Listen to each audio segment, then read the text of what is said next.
नमस्कार दोस्तों, मैं श्रीकांत कुलकर्णी आप सभी का स्वागत करता हूं श्री क्रिप्टो में। आज की डेट है 17 अगस्त 2021 और शाम के 7:36 हो रहे हैं। चलिए आज के एपिसोड को शुरुआत करते हैं। हम पहुंच गए हैं coinmarketcap.com पे। चेक करते हैं मार्केट का क्या हाल है। टोटल क्रिप्टो करेंसीज है 11,279, एक्सचेंजेस है 395, टोटल मार्केट कैप है $2 ट्रिलियन, 24 घंटों का ट्रेडिंग वॉल्यूम है $122.5 बिलियन। बिटकॉइन का डोमिनेंस है 43.5% और इथेरियम का है 18.9%। टोटल मार्केट कैप $2 ट्रिलियन और 0.39% से मार्केट बढ़ गया है कल के हिसाब से। चेक करते हैं top 10 crypto currencies quickly.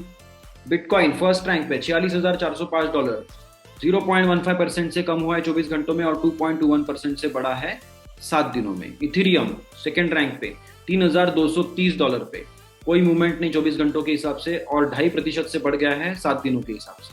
BNB मतलब बाइनेंस कॉइन $428 पे और 0.64% से बढ़ गया है 24 घंटों में, 16.12% से बढ़ गया है 7 दिनों में। कार्डेनो चौथे नंबर पे $2 पे है, एग्जैक्टली 2.33% से कम हुआ है 24 घंटों में और 32.25% से बढ़ गया है 7 दिनों में। टेदर पांचवें पायदान पर $1 स्टेबल कॉइन है। रिपल छठवें नंबर पर $1.19 कीमत है, 4.38% से कम हुआ है 24 घंटों में और 42.12% से बढ़ गया है 7 दिनों में। डोज कॉइन सातवें नंबर पर 32.5 सेंट पे है या फिर $0.3256 पे, करीब करीब 0.5% से कम हो गया है 24 घंटों में और 28.59% से बढ़ गया है 7 दिनों में।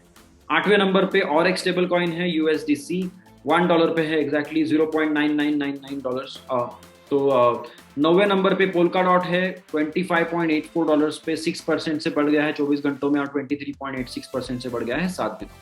सोलाना जो अभी फिलहाल स्टार है, जो आई थिंक 3-4 नंबर्स को नीचे ढकेल के खुद 10th रैंक पे आया था कल, तो $68.35 पे सोलाना नई एंट्री टॉप 10 में, 6.58% से 6.45% से बढ़ गया है 24 घंटों में और 67.39% से बढ़ गया है 7 दिनों में। ये जबरदस्त ग्रोथ है।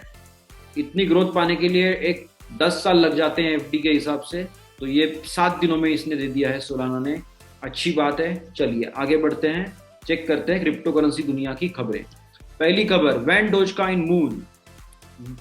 ये जो सवाल है कि व्हेन डोजकॉइन मून, इसका मतलब आपको पहले समझाता हूँ कि यहाँ पे क्रिप्टो करेंसी में कोई चीज जब बहुत जोरदार बढ़ती है तो उसे कहते हैं कि bitcoin to the moon, dogecoin to the moon, या फिर ऐसा मूनिंग भी कहते हैं कभी कभी। तो इन शॉर्ट डोजकॉइन की प्राइस कब बढ़ेगी ये सवाल है और उन्होंने ही इसका आंसर दिया है। तो न्यूज ऐसे बनाई उन्होंने, when dogecoin will moon, will डालना चाहिए था एक्चुअली। तो on chain data and trading volume suggest soon, तो बहुत जल्दी ही डोजकॉइन की कीमत बढ़ सकती है, ऐसा इनका मानना है, इनके एनालिस्ट का मानना है। तो ऑन चेन एक्टिविटी मतलब क्या हो गया, एक तो यहाँ पे ट्रेडिंग वॉल्यूम जो है वो बहुत मायने रखता है। तो ट्रेडिंग वॉल्यूम भी पिछले कुछ दिनों से बहुत बढ़ गया है, राइट, और इसी की वजह से प्राइस पॉइंट ऊपर जा रहा है। अभी ऐसा ही ट्रेडिंग वॉल्यूम अगर आगे रहा कंस्ट्रक्टिव तो काफी अच्छी प्राइस मिल सकती है। ये पहला पॉइंट हो गया। दूसरा पॉइंट हो गया है कि नए यूजर जो एंट्री कर रहे हैं, ये जो है लिक्विड सप्लाई, ये लिक्विड सप्लाई है या फिर 6 मंथ्स से भी कम क्वांटिटी में कम टाइम से डोज कॉइन में जो लोग हैं, तो उसका भी अमाउंट बढ़ गया है। देखिए यहाँ पे कम हो गया था बहुत, तो ये जो येलोइश कलर है ये बहुत बढ़ रहा है धीरे धीरे, और 6 to 2 ईयर वाले भी थोड़े से बढ़ गए हैं, और ये जो है ब्लू वाले 2 to 4 ईयर्स वाले वो स्टेबल है। ओके, तो क्या होगा कि ये लोग जब भी ओल्ड होंगे तो इधर जाएंगे, यहाँ से ओल्ड होके यहाँ जाएंगे और यहाँ से ओल्ड होके यहाँ पे जाएंगे। फिर भी जो नया जो सप्लाई है वो ओके है, और ये जो नए लोग एंट्री मार रहे हैं 6 मंथ्स के आसपास वाले हैं, तो ये काफी अच्छा एंट्री पॉइंट माना जा रहा है अभी फिलहाल। और प्राइस कम हो गई थी बहुत सारी, तो लोगों ने खरीदा भी होगा बड़े पैमाने पे, और उसी की वजह से, और ऊपर से क्या होता है कि कितने लोग ये ट्रांजैक्शंस कर रहे हैं डोजकॉइन ब्लॉकचेन पे पर डे, या फिर हर एक ब्लॉक के अंदर कितने ट्रांजैक्शंस है, ऊपर से नए एड्रेसेस कितने जनरेट हो रहे हैं, मतलब वॉलेट्स के। तो ये सारा डेटा बोलते हैं, उसको बोलते हैं ऑन चेन डेटा, ठीक है। तो ये सारा एनालाइज करके इनका कहना है कि डोजकॉइन की प्राइस जल्दी ही बढ़ने वाली है। ये मेरा कहना नहीं है, इनका कहना है। आगे बढ़ते हैं। Analysts say $46,500 is the key level for Bitcoin to flip to support. तो $46,500 पे बिटकॉइन लगातार अगर जाके उसको क्रॉस करके ऊपर चला जाएगा तो उसको कन्वर्ट कर दिया उसने सपोर्ट में, ऐसा कहते हैं। मतलब क्या है कि अभी फिलहाल $44,000 पे सपोर्ट है। मतलब कि अगर यहां से अभी फिलहाल समझो 46,000 पे है, तो वहां से जब क्रैश होके नीचे जाएगा तो वो यहां से $44,000 से बाउंस करके फिर से ऊपर जाएगा। तो अगर 46,500 $46,500 पे रेगुलर बेसिस पे ट्रेड करता है और ऊपर से इसको अच्छे मोमेंटम से क्रैक करके ऊपर बढ़ता है $50,000 की तरफ, तो वो कन्वर्ट हो जाएगा सपोर्ट में। मतलब ऊपर से अगली बार जब नीचे आएगा तो 44,000 पे ब्रेक नहीं लगेगी, 46,500 पे ही ब्रेक लग जाएगी उसके लॉसेस में। तो ये भी अच्छा है। चलो ये क्रॉस तो कर ही लिया है 2-4 बार, अभी और एक बार क्रॉस करके ऊपर चला जाएगा तो और अच्छी बात है। टिकटॉक करके जो हमारा एक सोशल मीडिया प्लेटफॉर्म है, उसके बारे में न्यूज़ है। मुझे पता नहीं ये पढ़नी चाहिए या फिर नहीं पढ़नी चाहिए, क्योंकि इंडिया में तो टिकटॉक बैन हो गया है। फिर भी उसको एक न्यूज़ और एक टेक्निकलिटी के हिसाब से हम लोग देखते हैं। TikTok partners with crypto powered music streaming platform ऑडियस। तो ऑडियस नाम का एक क्रिप्टो करेंसी या फिर blockchain based music sharing app है, ठीक है। तो उसका और टिकटॉक का पार्टनरशिप हुआ है, क्योंकि टिकटॉक पे जो शॉर्ट वीडियोस काफी लोग बनाते हैं डांस के वगैरह वगैरह वगैरह वगैरह, तो उसमें एक बैकग्राउंड म्यूजिक बहुत इंपॉर्टेंट रोल प्ले करता है अच्छा उसको फील आने में। तो इसलिए इन्होंने क्या किया है कि यहाँ वहां से कहीं से भी अपनी लाइब्रेरी में डाल देते हैं लोग, बराबर, वीडियो में। तो उससे अच्छा है कि जहाँ पे एक ओनरशिप ट्रैकिंग हो और जिसने भी वो ओरिजिनल कंटेंट क्रिएट किया होगा म्यूजिक का ओरिजिनल फर्स्ट टाइम, तो उसको कुछ ना कुछ तो मिलना चाहिए, बराबर। तो वो टाइप की फैसिलिटी देता है ऑडियस, और अभी ऑडियस का म्यूजिक यहाँ पे इंटीग्रेट हो जाएगा टिकटॉक में। तो समझो कि ये जो किट होती है कि भाई मेरा गाना इसने यूज कर लिया, फिर उसके ऊपर केस डालो, ये करो वो करो, तो वो सब थोड़ा कम हो जाएगा। क्योंकि क्या होगा कि अगर एक बंदे ने, ए पर्सन ने अगर सॉन्ग बनाया है कोई, और उसको समझो कि 1,000 लोगों ने इस्तेमाल किया उनके वीडियो में, तो उसमें कुछ ना कुछ एक बैक एंड में एक छोटा सा अमाउंट निकल के उनके वॉलेट से निकल के जो क्रिएटर है ए पर्सन उसके अकाउंट में आ जाएगा। इसीलिए मुझे लगता है ब्लॉकचेन आगे जाके और धमाका मचाने वाली है, और क्रिप्टो करेंसी भी। तो ये अच्छी बात है, अच्छा डेवलपमेंट है। अगले न्यूज की तरफ बढ़ते हैं। Bitcoin showing science of short term fatigue, ठीक है। मतलब थक गया है बिटकॉइन बढ़ते बढ़ते, लेकिन ये शॉर्ट टर्म फटीग है, तो थोड़ा सा आराम लेगा यहाँ पे $45,000-46,000 के आसपास, और फिर आगे बढ़ जाएगा $50,000 के आसपास। यही इसका मतलब है।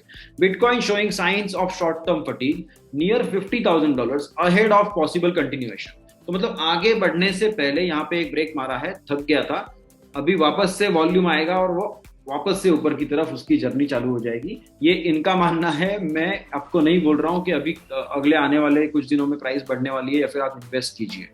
ये इन्वेस्टमेंट के लिए वीडियो नहीं है, ये एजुकेशनल और एंटरटेनमेंट पर्पस के लिए है। मैं बार बार बता रहा हूँ आपको, आप अच्छे से पढ़ाई कीजिए और फिर legal adviser, tax adviser, financial adviser, investment adviser, सबसे एडवाइस लेके फिर डिसाइड कीजिए अच्छे से। लेकिन पढ़ाई करने में कोई हर्ज नहीं, आप पढ़ाई कीजिए मेरे साथ में, अच्छे से नॉलेज ले लीजिए क्रिप्टो करेंसी और ब्लॉकचेन टेक्नोलॉजी का, डिसेंट्रलाइजेशन का, और उसके बाद में आप डिसाइड कीजिए कि आपको क्या करना है।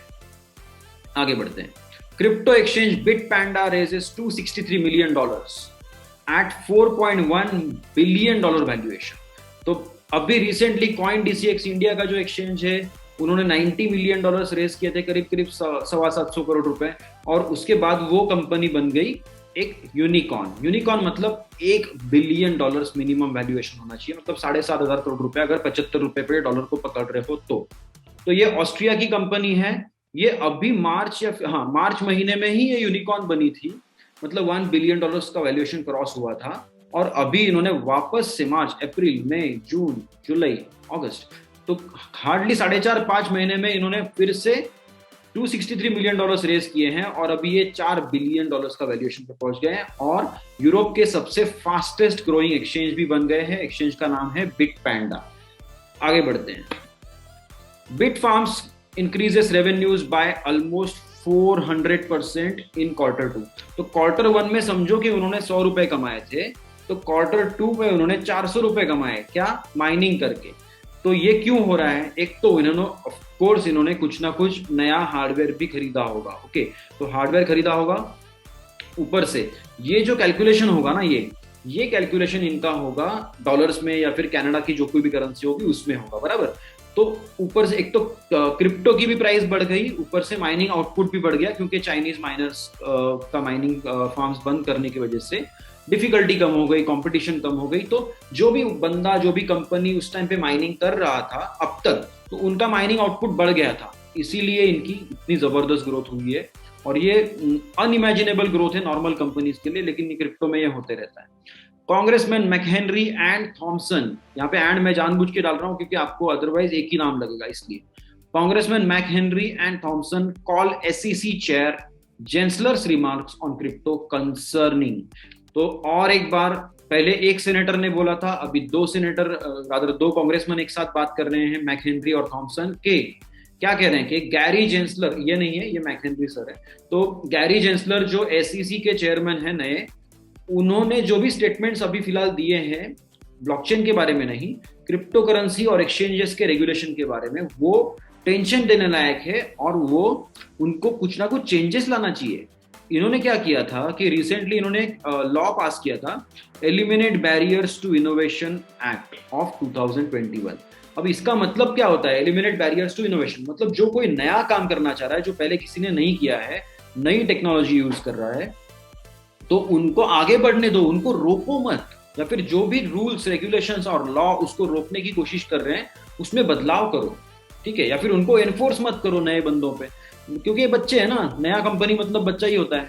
तो वही एक इनका कहना है कि एसईसी के जो चेयरमैन है, इनका जो स्टेटमेंट है वो बहुत डेंजरस है, क्योंकि एसईसी चेयरमैन गैरी जेंसलर ने क्या कहा था कि हर एक आईसीओ मतलब सिक्योरिटी है, ठीक है, ये तो बहुत डेंजरस स्टेटमेंट है। दूसरी बात कि हर एक एक्सचेंज को एसईसी के अंडर ही आना चाहिए रेगुलेशन के लिए। क्यों?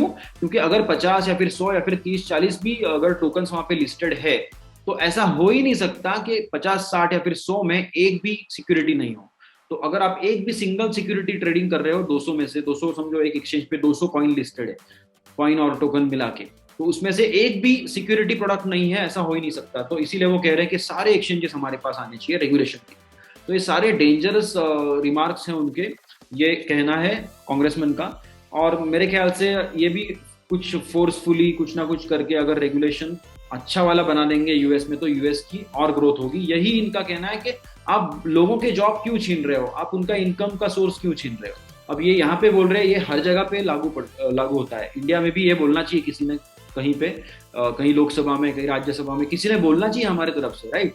क्रिप्टो कम्युनिटी ऐसे ही बैठी हुई है यहाँ पे, फिर कोई केस कर देगा, फिर वहां पे सुप्रीम कोर्ट में जाके लड़ो, ये सब किसने बोला है ना। गवर्नमेंट भी बोल दे यार कुछ इतना % टैक्स लगा दे, या फिर रिपोर्टिंग के कुछ नॉर्म्स बना दो, कुछ तो करना चाहिए ना। सेंट्रलाइज एक्सचेंजेस हैं, आराम से उनको डेटा दे देंगे, भले ही इनकम टैक्स डिपार्टमेंट हो, फाइनेंस मिनिस्ट्री हो, गवर्नमेंट, सेंट्रल गवर्नमेंट हो, स्टेट गवर्नमेंट हो, कोई भी हो, वो मांगे तो सही, डेटा मांगेंगे तो बराबर देंगे ना सेंट्रलाइज एक्सचेंजेस। अब डिसेंट्रलाइज एक्सचेंजेस का नहीं कहा जा सकता, राइट। या फिर जो बंदा directly person to person trading कर रहा है, तो उसका कुछ नहीं कर सकते, वो तो हर जगह पे चलता है। कोई जाके आम खरीद के लाता है ट्रक भर के, कोई जाके सब्जी खरीद के लाता है ट्रक भर के, यहाँ पे बेचो वहां पे बेचो, ये सब तो चलता ही है ना। तो छोटे मोटे पैमाने पे तो होगा ही हर जगह पे। अब उसके बारे में अगर आप पकड़ के बैठ जाओगे, 3 साल लगा दिए फालतू सा डिस्कशन में वगैरह, और कुछ भी अभी तक आउटपुट नहीं है, और ऊपर से एक भी सवाल का बराबर जवाब नहीं मिल रहा है कहीं पे भी हाउस में, और ऊपर से आरबीआई की डिजिटल करेंसी आ रही है, सीबीडीसी आ रही है, अरे डिटेल तो शेयर करो कुछ, क्या करना है। लेकिन ये सब नहीं होने वाला है। अभी हम लोग घाना के बारे में भी देखेंगे, चलो आगे बढ़ते हैं, ये तो चलते ही रहेगा। सोलाना एंड टेरा, यहाँ पे मैं एंड जानबूझ के डाल रहा हूँ क्योंकि कंफ्यूजन ना हो। Solana and Terra hit all time highs as markets disregard last weeks DeFi hack. अभी क्या हुआ था, लास्ट वीक में एक बहुत बड़ा हैक हुआ था जिसमें $600 मिलियन, मतलब बहुत बड़ी अमाउंट होती है, उसका हैकर ने चोरी कर लिया था। लेकिन अच्छा हुआ कि वो हैकर अच्छा वाला हैकर था, व्हाइट हैट हैकर था, उसने आधे से भी ज्यादा अमाउंट उनको वापस कर दिया है, लेकिन बाकी उसका खुद का वॉलेट इन्होंने ब्लॉक कर दिया है टेदर में, इसलिए वो वापस नहीं कर पा रहा। नहीं तो वो रेडी है वापस करने के लिए, और उसके बारे में अगली न्यूज नहीं आई है, आते ही मैं बताऊंगा। तो ये सारी चीजें हो रही है, फिर भी लोग डीफाई में इन्वेस्ट कर रहे हैं, और सोलाना और टेरा का जो लूना है, इनमें जबरदस्त ग्रोथ देखने को मिली है, मतलब 60-70% से बढ़ गए हैं ये। तो सोलाना तो 15-20वें रैंक पे था शायद से, तो वो भी 10th रैंक पे आ गया है, और लूना भी अच्छा खासा ग्रो कर गया है। तो ये इन शॉर्ट क्या है कि इन्वेस्टर्स को अभी पता है ये नया फील्ड है, यहाँ पे कुछ ना कुछ प्रॉब्लम्स होने वाले हैं, लेकिन अगर आप दिखाओगे कि आप प्रॉब्लम होने के बावजूद सीख के आगे बढ़ रहे हो, ऐसा अगर प्रोजेक्ट दिखाएगा, तो लोग प्रोजेक्ट में इन्वेस्ट करेंगे। ठीक है, आगे बढ़ते हैं। या बैंक ऑफ घाना, अभी जो डिस्कशन चल रहा था उसी लाइन पे फिर से आ गया। Bank of Ghana urge to resist developing a CBDC based on old traditional siloed financial thinking. तो पुराने जमाने के ख्यालात तो है ही सेंट्रल बैंकर्स के, भले ही सेंट्रल बैंक्स खुद 150 साल से भी ज्यादा पुरानी नहीं है, ठीक है। तो सबसे पहली सेंट्रल बैंक समझो 150-200 साल ज्यादा से ज्यादा ये कल्चर पुराना है, नहीं तो उसके पहले कोई सेंट्रल बैंक वगैरह ऐसा कोई चीज नहीं होता था, ओके। लेकिन हमें ऐसा सिखाया गया है कि नहीं बाबा, आरबीआई मतलब हमारी दुनिया है, वही वही डिसाइड करेगी रुपए के बारे में सब कुछ, या फिर फेडरल रिजर्व है जो पूरा डिसाइड करेगा यूएस डॉलर का क्या होना है क्या नहीं होना है, या फिर हर एक कंट्री में अपनी अपनी सेंट्रल बैंक है, राइट। तो ये जो कल्चर है या फिर ये जो हमारे दिमाग में डाल दिया है, या फिर ये सारी चीजें जो है, ये मोनोपोली जो क्रिएट हो गई है, ठीक है, आपने अच्छा खासा करके रखा है, करिए ना, लेकिन यहाँ पे डिसेंट्रलाइज्ड अगर कुछ चीज हो रही है तो उसको दबाने की कोशिश भी मत कीजिए, राइट। आपको सीबीडीसी बनाना बनाइए बिंदास, उसमें कोई इशू नहीं। लेकिन यहाँ पे इन्होंने गलती कर दी, ये जो लोग हैं, घाना का जो ब्लॉकचेन एंड क्रिप्टो एसोसिएशन है, उन्होंने अपना नाम रखा है एफ्रो ब्लॉक्स, ठीक है। तो ये बोल रहे हैं कि हमें पूछा नहीं गया सीबीडीसी के बारे में कुछ भी, हमें कोई इन्फॉर्मेशन नहीं मिली। अरे सेंट्रल बैंकिंग सिस्टम पूरे दुनिया में जो भी, जहां पे भी सेंट्रल बैंक है, जो भी है उस देश की, तो वो तो सारे सिस्टम्स के ऊपर जाके बैठे हुए हैं, उनको तो कोई लॉ एप्लीकेबल नहीं, हो किसी को कोई रिपोर्टिंग नहीं करने वाले हैं, ओके। उनको अगर छापना है XYZ अमाउंट तो वो छाप के आगे बढ़ेंगे। उनको अगर लग रहा है कि नहीं हमारे पास ज्यादा पड़े हुए हैं, बैंक गवर्नमेंट को देने हैं तो दे देंगे। उनको लग रहा है कि भाई हाँ, इतना रेपो रेट इतना रखना है, या फिर इतना इंटरेस्ट रेट रखना है, उतना करना है, ये बढ़ाना है, ऐसा करना है, हमें जाके थोड़ा खरीदना है, खरीदेंगे, बेचना है, बेचेंगे। वो पूरा सुप्रीम अथॉरिटी बन गए हैं हर देश में, ठीक है। तो इन्हें क्या लग रहा था ये एफ्रो ब्लॉक वालों को कि नहीं नहीं गवर्नमेंट, ये बैंक ऑफ घाना BOG जो है वो कुछ अगर काम कर रही है सीबीडीसी में तो हमसे बात करें। पता नहीं ये कौन से भ्रम में बैठे हुए हैं। उनको बताना चाहिए कि भाई सेंट्रल बैंक आपको कुछ नहीं पूछने वाला, कुछ डेटा भी नहीं देने वाला, खुद सारे काम करके लॉन्च करके फिर बाद में आपको पता चलेगा कि हाँ ऐसा वॉलेट आने वाला है, तो वैसा आ गया है, ओके। तो पेमेंट सिस्टम्स के बारे में और करेंसी के बारे में सेंट्रल बैंक्स अपना कंट्रोल नहीं छोड़ने वाले हैं इतना इजीली, ये इनको समझाना चाहिए।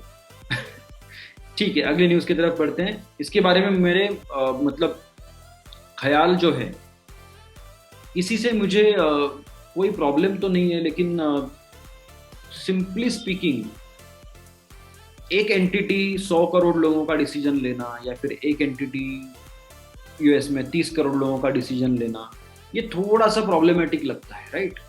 तो उस वजह से भी मुझे थोड़ा सा वो फीलिंग आती है कि डिसेंट्रलाइजेशन थोड़ा तो एटलीस्ट आना चाहिए, एटलीस्ट डिसीजन मेकिंग में, वोटिंग में, पेमेंट सिस्टम्स में थोड़ा सा। ऐसा नहीं कह रहा हूँ कि 100% ट्रांजैक्शंस ब्लॉकचेन पे हो, 100% ट्रांजैक्शंस क्रिप्टो में हो, ये नहीं कह रहा हूँ मैं, लेकिन कुछ प्रतिशत तो एटलीस्ट इसको, ये सिस्टम आने का चांस तो एटलीस्ट देना चाहिए, राइट।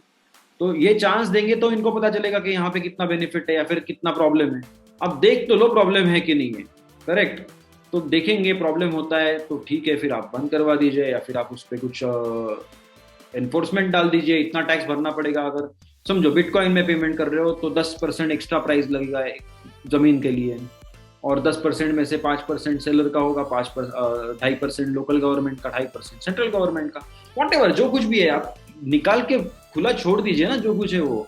ये पत्ते खुले ही नहीं कर रहे हैं लोग, अभी 3 साल हो गए, कुछ निकालने को तैयारी नहीं, बताने को तैयारी नहीं है, टैक्स कैसे भरना है, क्या करना है, जो कुछ है आधा अधूरा है सब कुछ। तो कुछ तो क्रिप्टो करेंसी के बारे में जल्दी से जल्दी आना चाहिए, ऐसा मुझे लग रहा है। जब भी आ जाएगा तो थोड़ा सा हम लोग उसको भी कवर करेंगे, तब तक आगे बढ़ते हैं। Venezuelan buys apartment using tether as real estate market warms up to crypto. तो वेनेजुएला के बारे में ये न्यूज जैसे दिख रही है, ऐसे मुझे इंडिया के बारे में देखना है, महाराष्ट्र के बारे में देखना है, उत्तर प्रदेश के बारे में देखना है, गोवा के बारे में देखना है। कब आएगा ये सब न्यूज पता नहीं, लेकिन मजा आ जाएगा जिस दिन ये होगा इंडिया में भी, तब करेक्ट। लेकिन इंडिया में पेमेंट के लिए डायरेक्टली क्रिप्टो यूज करना अलाउड नहीं है, it is not a legal tender, right. लेकिन एटलीस्ट एक समझो कि एक्सचेंज करते हैं कभी कभी लोग, राइट। तो उस तरीके से कुछ तो अलग से एक परमिशन दे दें समझो, और एक्स्ट्रा टैक्स लगा ले, जैसे मैंने अभी कहा था कि 10% एक्स्ट्रा प्राइस लगा दो आप, तो कुछ ना कुछ तो हो सकता है ना उस दिशा में भी, करने में क्या हर्ज है, देखते हैं। तो वेनेजुएला में एक बंदे ने टेदर मतलब USDT देके घर खरीदा, यही न्यूज है, आगे बढ़ते हैं। जी कैश की एक डेवलपर थी, तो former developer to lead Twitter's decentralize social media project Bluesky नाम का ट्विटर का प्रोजेक्ट है, डिसेंट्रलाइज सोशल मीडिया बना रहे हैं वो लोग। जैक डोरसन ने खुद ने अनाउंसमेंट किया था, और जी कैश करके जो प्राइवेसी सेंट्रिक करेंसी है उसकी डेवलपर थी जे ग्रेबर करके, she is going to lead the team. और ये बहुत जबरदस्त न्यूज है। अगर ट्विटर ने डिसेंट्रलाइज ट्विटर या फिर कुछ तो लॉन्च कर दिया तो मजा आ जाएगा, क्योंकि वहां पे सेंट्रलाइजेशन नहीं होगा, आप जो बोल रहे हो वो कोई डिलीट नहीं कर सकता। ये बहुत अच्छी बात है। Finder's expert panel suggest Litecoin's price to spike more than 40%। कितना बढ़ेगा? 40%। और कहां पे जाएगा? $266 पर लाइटकॉइन बाय ईयर्स एंड। तो फाइंडर करके जो कंपनी है वो हमेशा सर्वेज वगैरह करते रहती है। अभी उन्होंने सिंगापुर का किया था, अभी इंडिया में भी सर्वे किया था, उसका भी डेटा आया था। तो उनके हिसाब से लाइटकॉइन का प्राइस कम से कम 40% से बढ़ना चाहिए दिसंबर तक, और बढ़ के $266 तक चला जाएगा। अब मैं इनकी राय नहीं मानता हूं, शायद से इससे भी ज्यादा बढ़ जाएगा ऐसा मुझे लग रहा है। आप अपना स्टडी खुद कीजिए और उसके बाद में कुछ डिसीजन लेना कर लीजिए। अभी यहाँ पे पूर्ण विराम लेने से पहले एक काम करते हैं, जस्ट एक बार मैं coinmarketcap.com रिफ्रेश करता हूँ। मार्केट थोड़ा सा नीचे आ गया है, $2 ट्रिलियन से नीचे आ गया, 1.99 पे आ गया है।